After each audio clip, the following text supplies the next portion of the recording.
మరొకటో ఏదో జరగబోతోంది అక్కడ.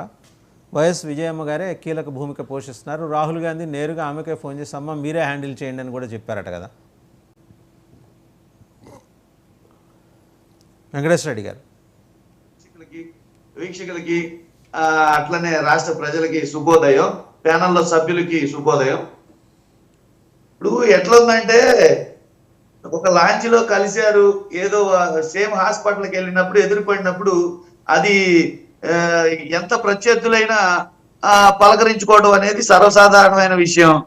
దాన్ని చెలవలు పలవలు చేసి మాట్లాడి మళ్ళీ వాళ్లే సర్దుకొని మళ్ళీ వాళ్లే వైఎస్ఆర్సీపీ మీద వేయటం సరే.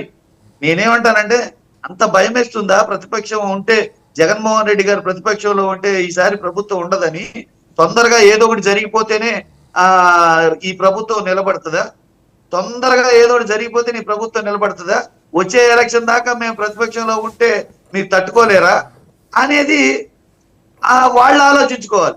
ఇక్కడ ఏంటంటే మేము ప్రతిపక్షంలో ఉన్నాం, ప్రతిపక్షంలో కూడా విపక్షంలో ఉన్నాం, వాళ్ళు చెప్పిన లెక్కల ప్రకారమే 11 మాత్రమే మాకు వచ్చినాయి. మీకెందుకు అంత భయం? దాని గురించి అంత ప్రతిదాన్ని ఇష్యూ చేసి మాట్లాడాల్సిన పరిస్థితి మీకు ఎందుకు వస్తుంది?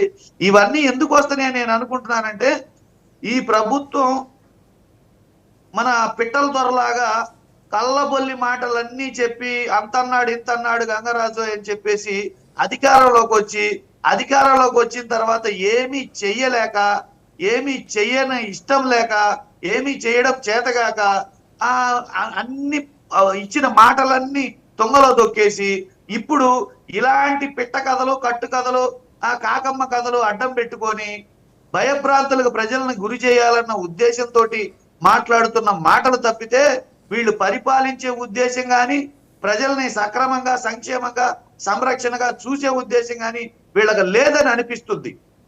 వీళ్ళకి ఖచ్చితంగా లేదని అనిపిస్తుంది. ఖచ్చితంగా ఉంటే ఎవరైనా అధికారంలోకి వస్తే పరిపాలన మీద దృష్టి పెడతారు, ప్రజల మీద దృష్టి పెడతారు, భవిష్యత్తులో మనం మళ్ళీ ఎలా అధికారంలోకి రావాలనే దాని మీద దృష్టి పెడతారు. అది వదిలేసి నిరంతరం విపక్షం మీద, నిరంతరం జగన్మోహన్ రెడ్డి గారి మీద కాన్సన్ట్రేషన్ చేస్తే బెంగళూరులో రెస్ట్ చూసుకున్న ఆయన ప్రజల్లో మీరే చూపించేటట్టున్నారు, నిరంతరం ఆయన గురించే మాట్లాడుతున్నారు. అంటే దీని ఉద్దేశం ఏంటంటే జగన్మోహన్ రెడ్డి గారు అంటే, వైఎస్ఆర్సీపీ పార్టీ అంటే ఎంత భయం ఈ కూటమి ప్రభుత్వానికి ఉంది అనేది దీన్ని బట్టి అర్థమవుతుంది. వాళ్ళ భవిష్యత్తు ఏంటనేది వాళ్ళకి అర్థం కాదు. వాళ్ళు భయపడుతున్నారా, జగన్మోహన్ రెడ్డి గారు భయపడుతున్నారా షర్మిల గారికి? అంటే జగన్మోహన్ రెడ్డి గారు భయపడుతున్నారని అనుకోవడానికి జగన్మోహన్ రెడ్డి గారు ఉంది సింగిల్ గా, ఆయనకు వచ్చింది 11 సీట్లు. ఆయనకి ఇంకా భయం ఏంటి? నిండా మునిగితే చలి ఏంటి? మాకేంటి భయం? మేమేమన్నా కేసులు